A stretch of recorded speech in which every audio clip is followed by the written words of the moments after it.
నర్సరాపేటలో ఉన్నటువంటి Eshwar chit fund company మూసివేత నేపథ్యంలో ఆ బాధితులంతా కూడా ప్రస్తుతం ఆందోళన చేపడుతున్నటువంటి పరిస్థితులు ఉన్నాయి. తాము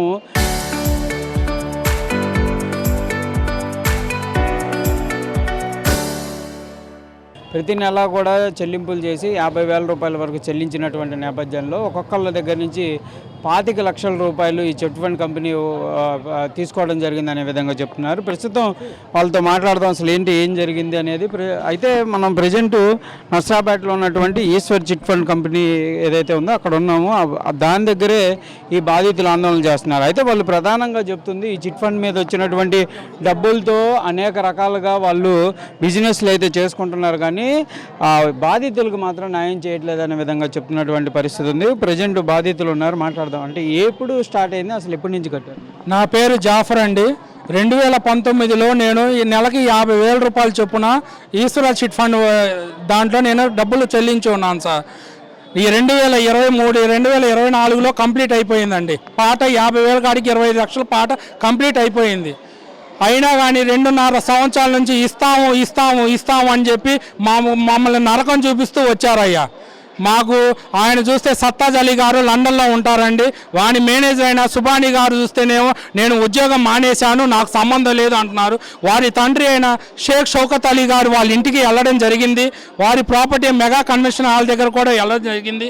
వారి తండ్రి నువ్వు నాకు కట్టావా ఏంది, మా ఓడు వస్తాడు వాడిని అడుక్కోపోయి ఇస్తాడు లండన్ నుంచి డబ్బులు చేస్తున్నాడు అని కాలం వెళ్ళజెప్పడం జరిగింది సార్. ఎన్ని రోజులైంది మీకు ఈ మూసివేసి కానీ ఇది అంతా జరిగి ఎన్ని రోజులు? 2.5 సంవత్సరాలు అయిపోయింది సార్. 2.5 సంవత్సరాలు వెయిట్ చేస్తూ వచ్చానండి. కాలం ఇంకా నా దగ్గర ఓపిక తట్టుకోలేక మా నాన్నగారు నేను తిరుగుతూ ఉన్నాం సార్. తిరుగుతూ ఉంటే 2025లో నాకు 4 లక్షల రూపాయలు ఇచ్చారండి. 10,000 చొప్పున తర్వాత నుంచి ఇస్తాము అని కాలం ఎలా చెప్పడం జరిగింది. మా నాన్నగారు తిరుగుతా గుండెపోటుతో చనిపోయారండి. ఇప్పుడు దానికి డైరెక్ట్గా కారణమైన షేక్ సత్తాజ్ అలీ గారి మీద కేసు పెట్టడం కూడా జరిగింది. ఇంకా మాకు సత్వర న్యాయం చేసి మా డబ్బులు మాకు ఇప్పించవలసిందిగా కోరుతున్నాం మీ మీడియా తరపున. ప్రధానంగా అధికారుల దృష్టికి తీసుకెళ్లారు కదా, అధికారులు ఏమంటున్నారు? వాళ్ళు ఏమన్నా దీనిపైన యాక్షన్ తీసుకోవడం జరిగిందా?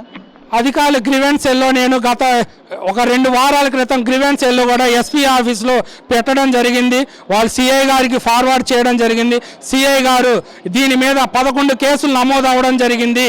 దీని మీద అదంటే కోర్టులో తేల్చుకోండి అని వాళ్ళు అంటున్నారు.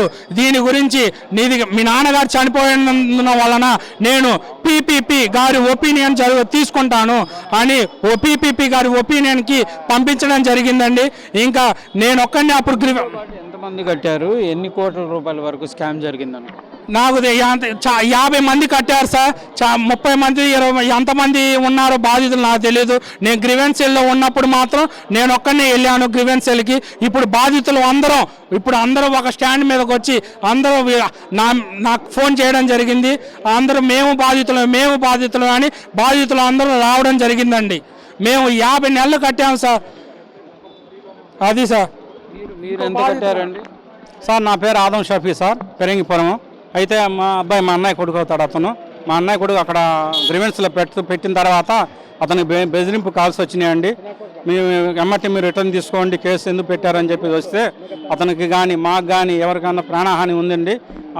ఏం జరిగినా మాలో మట్టికి సత్తార్ అలీ గారే బాధ్యులు సార్.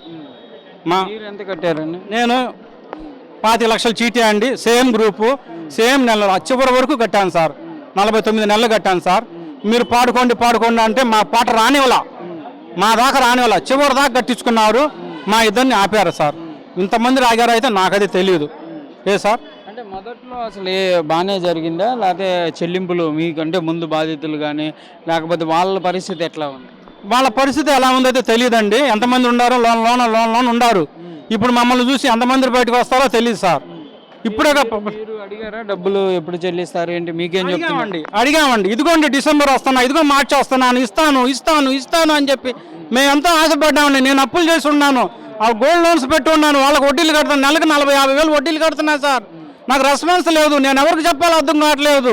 వాళ్ళ ఇంటికాడ పోతే వాళ్ళ నాన్నగారు ఏమో నాకు కట్టామైంది, మా అబ్బాయిని అడుక్కుంటున్నాడు వాళ్ళ నాన్న. నేను ఎవరిని అడగాలి? ఏంది నా పరిస్థితి? ఇక్కడ పనిచేసే అబ్బాయి సుమంత్. మీకు ఏజెంట్ ఎవరో ఒకళ్ళు ఉంటారు కదా, వాళ్ళు ఏం చెప్తున్నారు?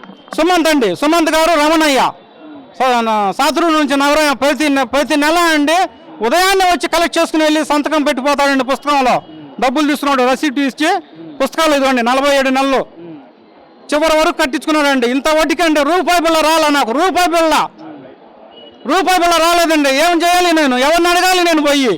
నేను సార్ మీ మీడియా ద్వారాగా సార్ నన్ను న్యాయం చెప్పించండి. మామూలుగా పాట పాడేటప్పుడు ఎందుకు అంటే అప్పుడు ఏం జరిగేది? పాటకి మీరు ఎందుకు పాడుకోలేకపోయారు? పోటీ వచ్చారు, మేము పాడుకోవాలి 5 లక్షలు, చివరి దాకా వచ్చినా కూడా 8 లక్షలు 7 లక్షలు 10 లక్షల దాకా పోయిందండి పాట. మాకు బెల్లు మోగినా కూడా నీకు మోగలేదు, పక్కడికి మోగిందని చెప్పి వాళ్ళకంట కట్టారు. అబ్బాయికి ఎన్నిసార్లు 2-3 సార్లు పాడుకున్నాడు అవసరం అయ్యి. నగలు తాకట్టు పెట్టి కట్టాడండి పాటలో కూర్చోవాలంటే. మొత్తం కట్టింది ఏమో పాట బిడ్డలో కూర్చోడానికి వీల్లేదన్నారు వాళ్ళు. తాకట్టు పెట్టి ఏమంటారండి మీరు? మొత్తం మాకు సత్వర న్యాయం చేసి మా డబ్బులు మాకు ఇప్పించవలసిందిగా కోరుతున్నాం సార్. మాకు ప్రాణహాని అయితే ఉంది. నాకు లాస్ట్ టైం గ్రీవెన్స్ సెల్లో పెట్టినప్పుడు నాకు బెదిరింపు కాల్స్ కూడా వచ్చినాయండి. వారి తరపున నుంచి వచ్చాయి ఈశ్వర చిట్ ఫండ్ నుంచి నాకు బెదిరింపు ఏమని చెప్పేవాళ్ళు, నీకు అంత దమ్ముందా ఏంది, ఇస్తాము తీసుకో, నువ్వు ఈ గ్రీవెన్స్ సెల్లోకి వెళ్ళి పెట్టాల్సిన దమ్ముందా ఏంది, నీకు ఏమైనా జరగవచ్చు, యాక్సిడెంట్ చేపిస్తాము, ఏదైనా జరగవచ్చు, మా కాడ అందరం ఉన్నారు అంటున్నారు సార్. నన్ను బెదిరిస్తున్నారండి. ఆయన ఏం లేని ఆయన కాదండి, 100 కోట్ల అధిపతి అండి. ఇంకా చిట్స్ నడుస్తున్నాయా లేకపోతే ఆపేసి? చిట్టు క్లోజ్ చేసేసారు సార్. చిట్టు అయిపోయిందండి. వచ్చి గత 2 నెలల నుంచి వస్తే తాళం వేసే ఉంటుంది. ఇక్కడ తాళం వేసే ఉంటే మాకు అనుమానం వచ్చిందండి. అప్పటికి అనుమానం వచ్చిన వెంటనే నేను గ్రీవెన్స్ సెల్లో పెట్టడం జరిగింది. తర్వాత సిఐ గారికి ఫార్వర్డ్ చేయడం జరిగింది. మాకు సత్వర న్యాయం చేసి మా డబ్బులు మాకు ఇప్పించవలసిందిగా కోరుతున్నాం సార్. ఆయనకి గుంటూరు రోడ్లో మెగా కన్వెన్షన్ హాల్ కూడా ఉందండి. మా డబ్బులతోనే అవన్నీ కట్టుకున్నారండి. మా డబ్బులు మాకు ఇప్పించి కోరుతున్నాం సార్. మా ప్రాణహాని జరగకుండా, ఆయన నుంచి ఎటువంటి ప్రాణహాని జరగకుండా చూసుకోవాల్సిందిగా కోరుతున్నాం సార్. ప్రధానంగా కూడా ఈశ్వర్ చిట్స్కి సంబంధించినటువంటి అంశంలో బాధితులైతే చిట్స్ కట్టాము ఎవ్రీ మంత్ కూడా టైంకి కంపల్సరీగా వాళ్ళు వచ్చేవాళ్ళు కట్టడం జరిగింది. అయితే ఇప్పుడు వందలాది మంది అయితే మోసపోయినటువంటి పరిస్థితులు ఉన్నాయనే విధంగా చెప్తున్నటువంటి పరిస్థితులు కనిపిస్తున్నాయి. వీళ్ళందరూ కూడా ఒకటే అంశాన్ని చెప్తున్నారు, కంపల్సరీగా వాళ్ళు ఏదైతే బిజినెస్ సెంటర్లు అవి నడుపుతున్నారో వాటి ద్వారా మాకు చెల్లింపులు చేయాలనే విధంగా కోరుతున్నారు. అధికారులు మాత్రం దీనికి సంబంధించినటువంటి అంశంలో న్యాయం చేస్తా అంటున్నారు, కానీ ఎక్కడా కూడా న్యాయం జరుగుతున్నటువంటి పరిస్థితి లేదనే విధంగా చెప్తున్నటువంటి పరిస్థితి ఉంది. ఇది నర్సరాపేటకు సంబంధించినటువంటి ఈశ్వర్ చిట్కి సంబంధించినటువంటి అంశం. కెమెరామెన్ మనోజ్తో సాయి శంకర్, నర్సరాపేట నుంచి.